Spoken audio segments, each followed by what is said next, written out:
आदरणीय दर्शकवृन्द नमस्कार। म अधिवक्ता रामप्रसाद गौतम। आजभन्दा अगाडि यस च्यानलमा तपाईँ हाम्रा व्यवहारिक विषयवस्तुहरूमा धेरै चर्चा गरेका छौँ। आज मैले आसन्न आउँदै गरेको यो वैशाख 30 गतेको स्थानीय निर्वाचनको सन्दर्भलाई विषयवस्तु बनाएको छु।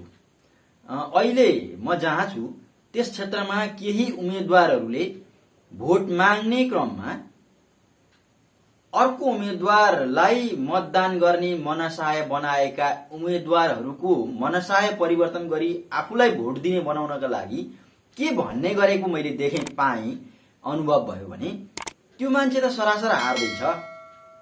त्यसलाई भोट दिएर तपाईँ आफ्नो भोट किन बेकार गर्नुहुन्छ? त्यो मान्छे त हार्दैछ, त्यसलाई भोट दिनु भने त तपाईँको भोट त बिना काममा खेर जान्छ त। यो त सबैले जानेकै कुरो हो। त्यो मान्छे जित्नको लागि उठेकै होइन, त्यो मान्छेले जित्दैन, त्यो मान्छेसँग भोटै छैन। त्यसैले गर्दा त्यसलाई भोट नहाल्नुहोस्, मत खेर नफाल्नुहोस् भनेर मान्छेलाई सम्झाउने गरेको मैले देखेँ। मैले यही विषयवस्तुलाई आज विषयवस्तु बनाएको छु। स्थानीय निर्वाचनको सन्दर्भमा तपाईँ हामीले जोडतोडको साथ भनिरहेका छौँ, हाम्रोलाई होइन, राम्रोलाई भोट दिउँ, मतदान गरौँ भनेका छौँ हामीले। र स्थानीय निर्वाचनको सन्दर्भमा त राम्रोलाई मतदान गर्ने सन्दर्भ अत्यन्तै महत्त्वपूर्ण विषयवस्तु हो। अन्य चुनावहरू खासै तपाईँ हाम्रो सरकार नराख्ने विषयवस्तु हो। एउटा निर्वाचन प्रणाली अनुसार तपाईँ हामीले भोट दिने मात्रै हो। कसैलाई नेता बनाउला, कसैलाई के गरौँला। तर स्थानीय निर्वाचनको सम्बन्ध चाहिँ नितान्त तपाईँ हाम्रो घर आँगनसँग सम्बन्धित भएको कारणले गर्दाखेरि पनि यो विषयवस्तु अत्यन्तै महत्त्वपूर्ण छ। अब मैले अघि उठाउन खोजेको विषय के, मैले भोट दिएको उम्मेदवारले हार्यो भने मेरो मत खेर गयो के हुन्छ? यो निर्वाचन सिद्धान्तमा, यो निर्वाचन प्रणालीमा चाहिँ कसरी के मानिन्छ त? के हो यो भनेको? के हो? मैले भोट दिएको मान्छे हार्यो भने मेरो मत चाहिँ खत्तम भयो, केही भएन। त्यसले गर्दाखेरि कमसेकम हार्ने भन्ने निश्चित भएको देखिएको व्यक्ति राम्रो नै छ भने पनि त्यसलाई किन भोट दिने र? किनभने हार्दैछ बिचरा मान्छे त साह्रै असल हो। त्यो मान्छेले जिताउन पाए, त्यो मान्छेले जित्न सके त राम्रो हुने थियो।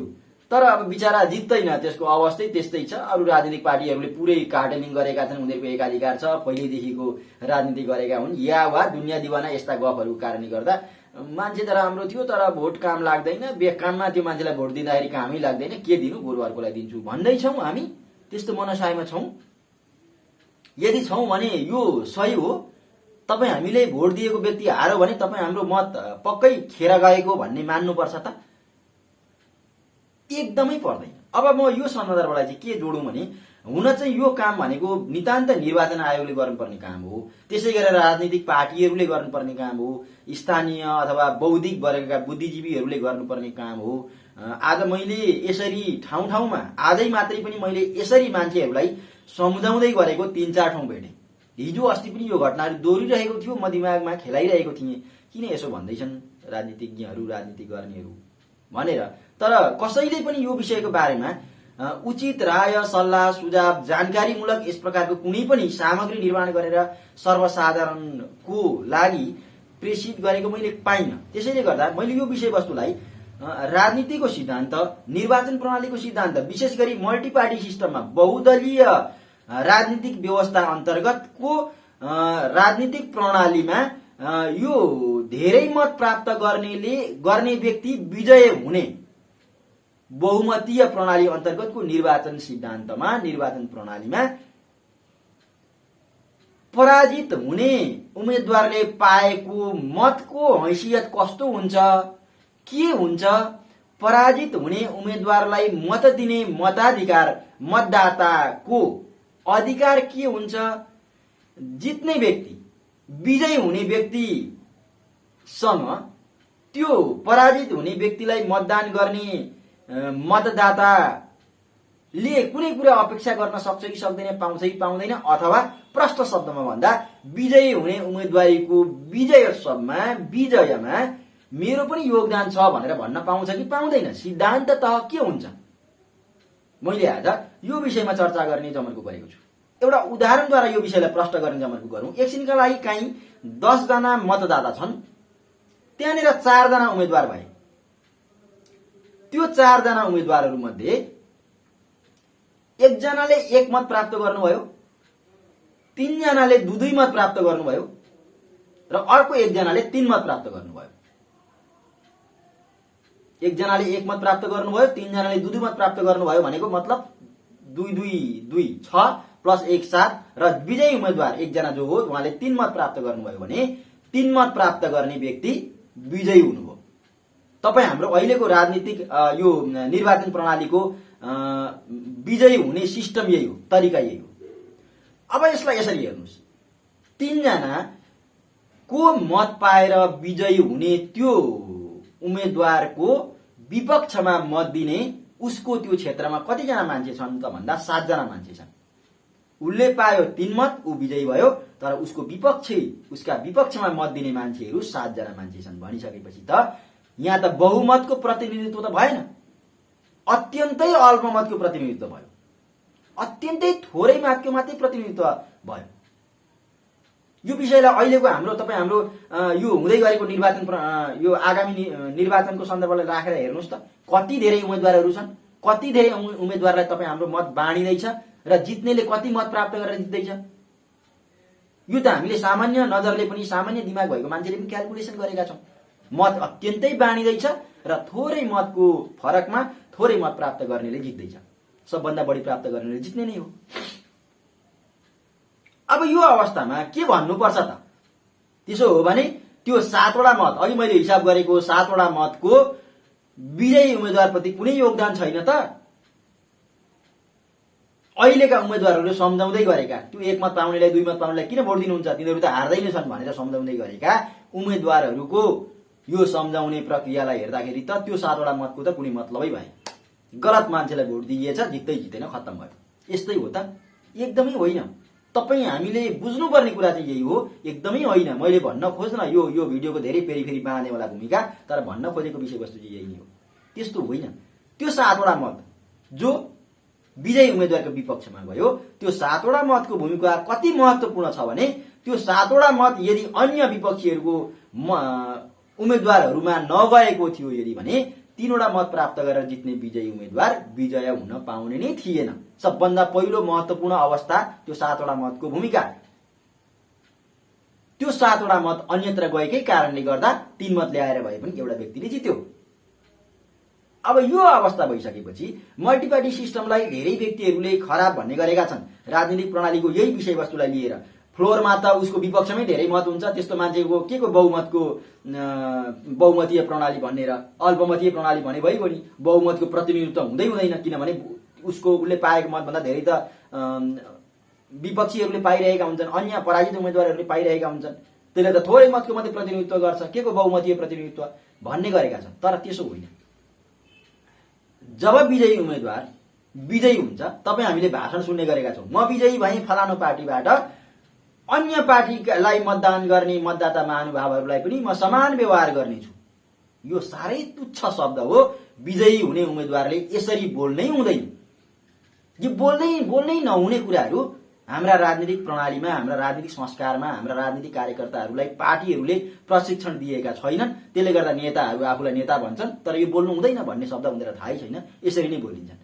म विजयी भएँ, सबैलाई धन्यवाद, मेरो विपक्षमा मतदान गर्ने आदरणीय महानुभावहरूलाई पनि, शब्द हेर्नुस् चोइस राम्रो गरेका हुन्छन्, आदरणीय महानुभावहरूलाई पनि म समान व्यवहार गर्नेछु मेरो कार्यकालसम्म।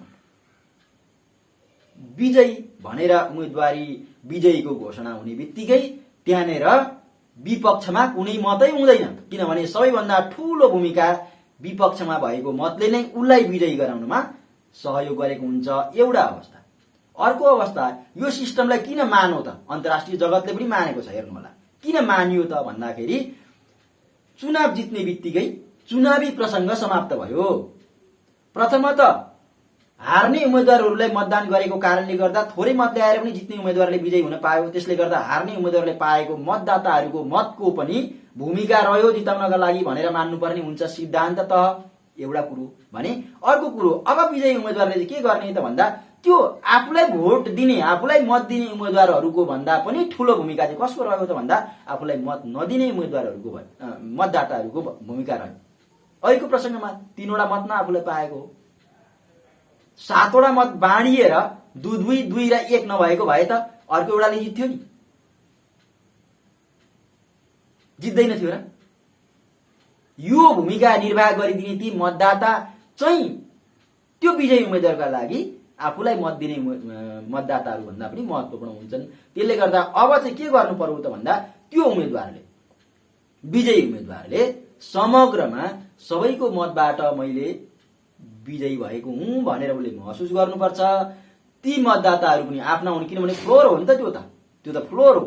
यहाँ गएर त उसले भन्नलाई त अन्य कुराहरू भनिन्छ, सेवक भनिन्छ, तर शासन गर्नुपर्छ,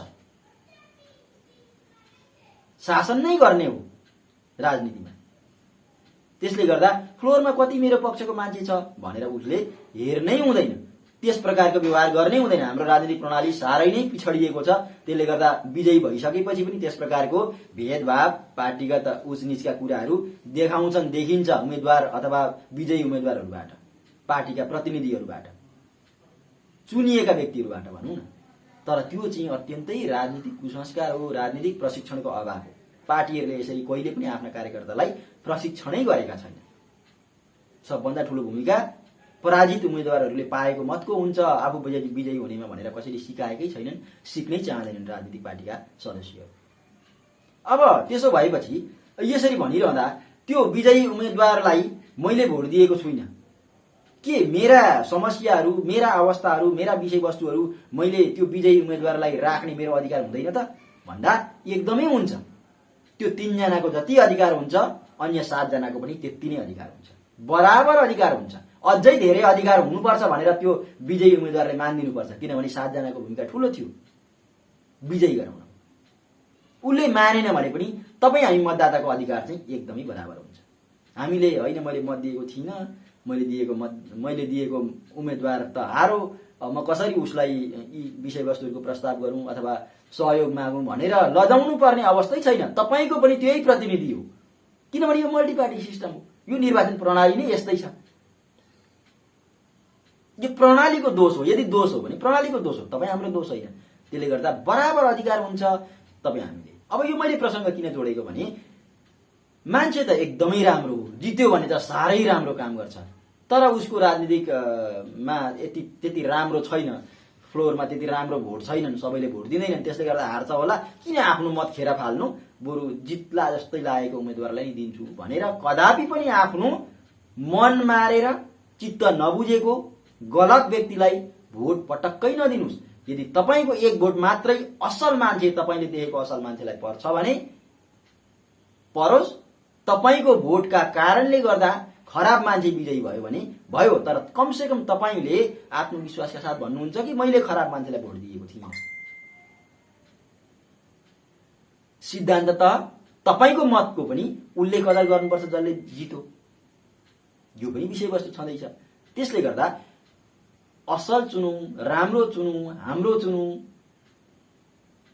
भन्ने सन्दर्भहरू जुन आइरहेको छ, हार्ने उम्मेदवारलाई मत नदिउँ, मत खेर नफालौँ भन्ने विषयवस्तुको बारेमा चाहिँ त्यस्तो पटक्कै होइन। यो राजनीतिक प्रणाली, तपाईँ हामीले अवलम्बन गरेको राजनीतिक प्रणाली, राजनीतिक सिद्धान्त अनुसार त्यस्तो पटक्कै होइन।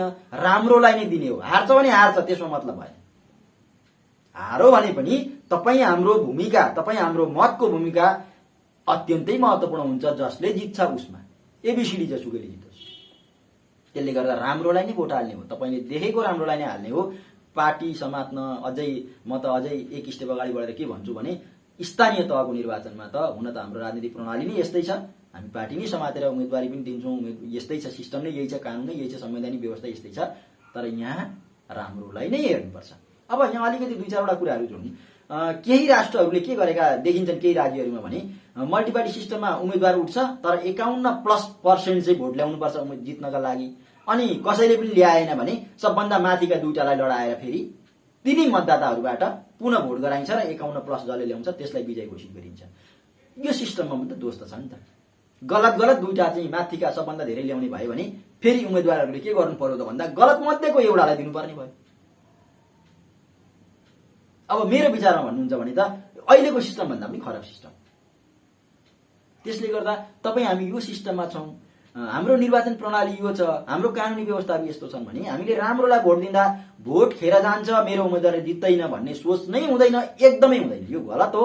यसरी भोट मागिरहेका छन् अहिले उम्मेदवारहरूले, मैले देखिरहेको छु, यसरी भोट मागिरहेका छन्। यो तपाईँ हामीलाई दिग्भ्रमित गर्ने काम हो। इमान्दारीपूर्वक राम्रो मान्छेलाई नै भोट दिनुपर्छ। यस प्रकारको सामग्री नदेखेको कारणले गर्दा र मासमा तपाईँ हाम्रो गाउँ समाजमा जे भइरहेको छ अत्यन्तै गलत भइरहेको कारणले गर्दा मैले यो कुरो उठाएको। आजको विषयवस्तु अलिकति लामो भयो, हेरिदिनु होला। मेरो एकदमै अनुरोध, यो छोटो समय छ, तपाईँलाई यो जानकारीमूलक लाग्यो भने चाहिँ आफ्ना वालहरूबाट सेयर गरिदिनु होला। हस्, नमस्ते।